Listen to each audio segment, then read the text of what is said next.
Alam naman natin kung gaano kahirap ang buhay. Mas mahirap kapag hindi mo nararamdaman na competent ka, na may kakayahan ka, at worthy kang tao. Dahil sa positive self-confidence at self-esteem, mas madaling lagpasan ang mga hamon ng buhay. Dahil alam mong kahit anong dumating na pagsubok, kakayanin mo. At kung hindi mo man ito kakayanin ng mag-isa, sapat na ang pagpapahalaga mo sa iyong sarili para makuha ang tulong na kailangan mo, para malampasan ang anumang kinakaharap mo. Ang positive self-worth ay mahalaga para sa pagkakaroon ng healthy relationship sa ibang tao. Ang mga taong walang positive self-worth ay tumatanggap na lang ng negatibo na ibinabato sa kanila. Dahil sa tingin nila, ay karapat-dapat silang tratuhin ng hindi maganda. Improving your self-confidence, self-esteem, and self-worth, you feel better about yourself in a broad sense. Ngayon makinig ka. Siguro pakiramdam mo, masama kang tao dahil marami kang nagawang mali sa buhay mo. Marami kang nagawang mali sa ibang tao. Marahil ikaw ay mentally ill na nahihirapang gawin ang mga bagay ng maayos. Or maybe you're convinced by terrible people that there's nothing good about you. Gusto ko lang i-acknowledge mo na ang pagwawasto sa mga pananaw at kaisipang ito ay isang mahaba at mahirap na proseso. Hindi magbabago ang pananaw mo sa isang gabi lang. Hindi rin ito basta pag-iisip lang ng positibo. You have to accept and love your flaws so you can nurture and grow them into something better. With that being said, let's get into some of the things you can do to genuinely feel better about yourself. Number 1, tanggapin mo ang realidad. Ang buhay ay puno ng magagandang bagay na mararanasan mo.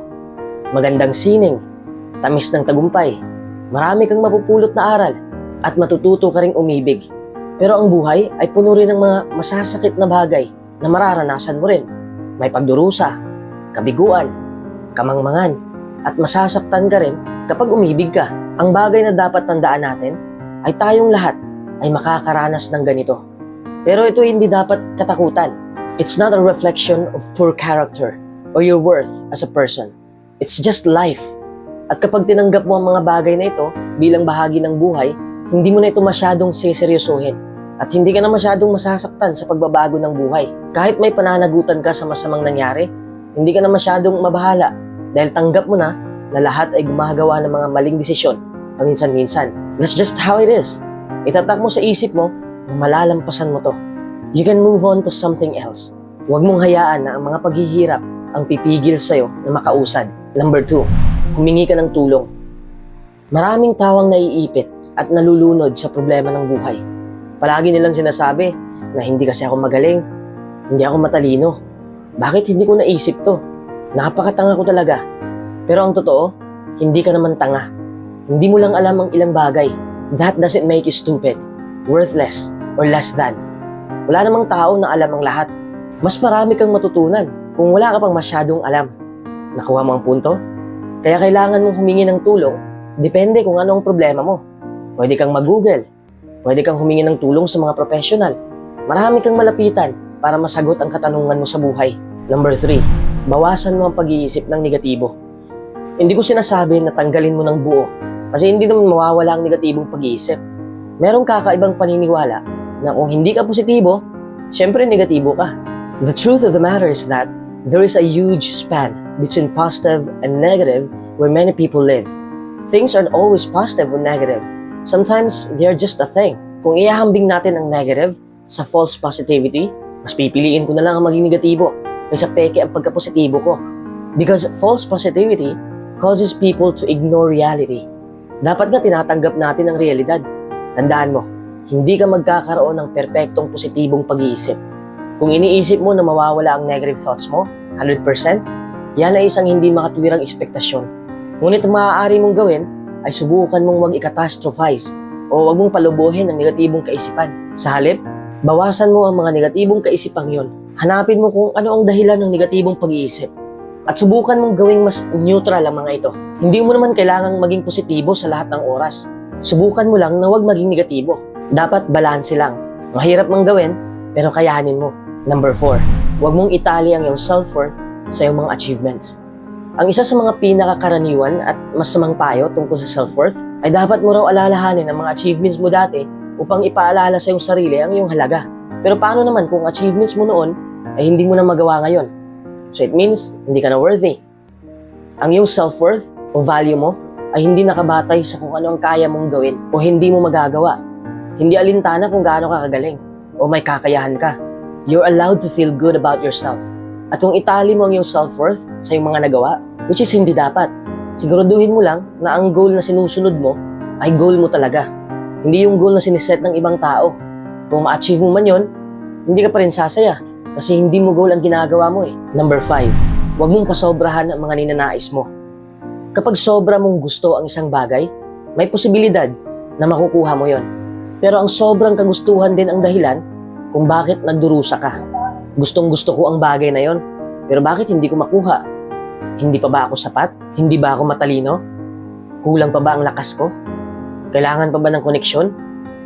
Ano bang mali sa akin na hindi ko makuha ang gusto ko? Talaga bang alam ko kung ano ang gusto ko? Mga bagay ba?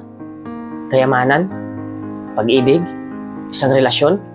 Desire can undermine your feelings of self-worth and confidence the longer you harbor that desire without attaining it. At paano kung hindi mo ito matamo? Nangangahulugan ba yun na hindi ka sapat? Hindi. Maaaring hindi lang ito para sa'yo.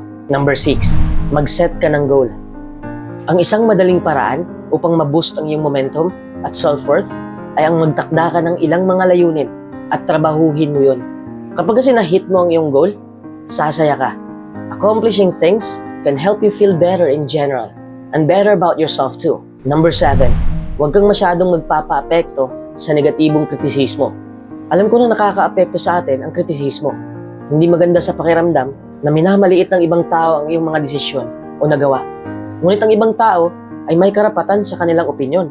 Sa kabilang banda, hindi mo kailangang magpa-apekto sa kanilang opinyon lalo na kung pinupuna ka nila bilang isang tao at hindi ang bagay na iyong ginawa. Magkaiba kasi ang, hoy, mali ang desisyon mo at hoy, masama kang tao kaya masama rin ang ginawa mo. Sa halip, ang gusto mong gawin ay isaalang-alang ang pinagmumulan ng kritisismo. Suriin kung ito ay wasto o hindi. At pagkatapos, ay gamitin mo ang kritisismong yun kung makakatulong sa pag-improve ng buhay mo. At kung hindi, ay i-discard mo na. If you can do this, their criticism will impact how you feel and think about yourself. You don't have to please everyone. Number 8, gawin mo kung ano ang tama. Ikaw ang nagkukontrol ng buhay mo. Dapat ikaw ang magpapasya kung ano ang kailangan mong gawin sa buhay. At gawin mo yun. You can't live your life by someone else's script and expect to feel happy and good. Kapag sinubukan mong mamuhay ayon sa pamantayan ng ibang tao, madalas kang magkukulang. Dahil madalas magbabago ang mga pamantayang yun.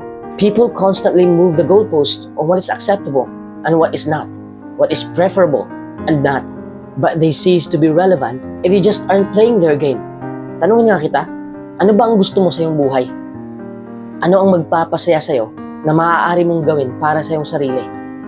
Gawin mo ang mga bagay na yon. Number 9, ugaliing magpatawad. Ang pagpapatawad ay isang mabisang tool para mag-improve ang iyong self-worth at para maging payapa ang buhay mo. Kita mo naman kung gaano nakagulo ang mga tao, di ba? Karamihan ay gustong maging mabuti at gawin ang tama. Pero hindi lang nila makontrol ang kanilang sarili. Lahat naman tayo ay makakagawa ng mga maling desisyon, di ba? Kaya't patawarin mo ang iyong sarili. Matuto ka sa mga pagkakamali mo at magpasya ka na gumawa ng isang mas mahusay na desisyon sa hinaharap. Yakapin mo ang masasamang desisyon bilang bahagi ng proseso ng iyong paglago. Number 10, tanggalin mo ang mga negatibong tao sa buhay mo. Nakakahawa ang negativity. Ang mga negatibong tao ay nakapokus sa problema kahit binigyan mo na ng solusyon.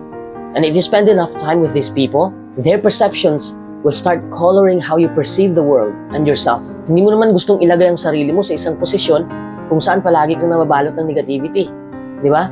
Isipin mo ito na parang erosion. Walang halaga ang isang patak ng tubig kumpara sa matigas na batong dinadaluyan nito. Tama? Ngunit, kapag dumaloy ito sa loob ng mahabang panahon, mapapawi nito ang bato. Kaya't siguraduhin mo na mga taong nakapaligid sa'yo ay positibo or realistic people who are focused on building. Pero tandaan mo na mangyayari ang masamang bagay. Mangyayari rin ang magandang bagay. Ang masamang bagay na nangyayari ay hindi nagpapawalang bisa sa magagandang bagay. And realistic people can acknowledge both. Number 11, positive self-talk. Dapat magaan lang ng mga salita ang sinasabi mo sa iyong sarili. Kapag kasi palagi kang nagsasabi ng negatibo tungkol sa pagkatao mo, yan ang mapapaniwalaan mo. If you constantly tear yourself down in your thoughts, you're not gonna feel worthy or have good self-esteem. Instead of those negative thoughts, try to reframe them into a more loving and positive perspective. Halimbawa, sa halip na sabihin mong, nagkamali ako dahil napakatanga ko, sabihin mo na nagkamali ako dahil kulang pa ang kaalaman ko. Sa halip na sabihin mong, nakipaghiwalay siya sa akin dahil wala akong kwenta, sabihin mo, naghiwalay kami kasi hindi kami para sa isa't isa. Minsan pwede mo rin sabihin na nagkamali ka dahil tao ka lang. That's nothing to be ashamed of. Number 13, i-improve mo ang iyong sarili. Tanggap mo ba ang kamalian at pagkukulang mo? Anong ibig sabihin? Well, acceptance, ayon sa kahulugan mula sa Merriam-Webster, the act of accepting something or someone. The word acceptance in the mental health community is a difficult one. Madalas itong ginagamit upang ipaalam ang ideya na dapat mong tanggapin ang iyong mga kapintasan at sa mga tuwid ay maging okay ka na sa sarili mo. Ngunit dapat ba? Maaari mong tingnan ang iyong sarili.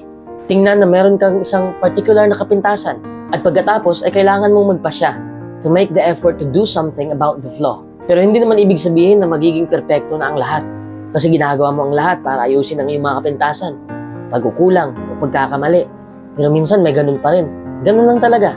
But the more you work on them, the more effort you put in to correct them, the greater control you'll be able to exert over them. Don't waste your time and your life using yourself as a punching bag. Every time you do a wrong thing or make a bad choice, make a better choice. And making that choice is something you can be proud of and feel good about.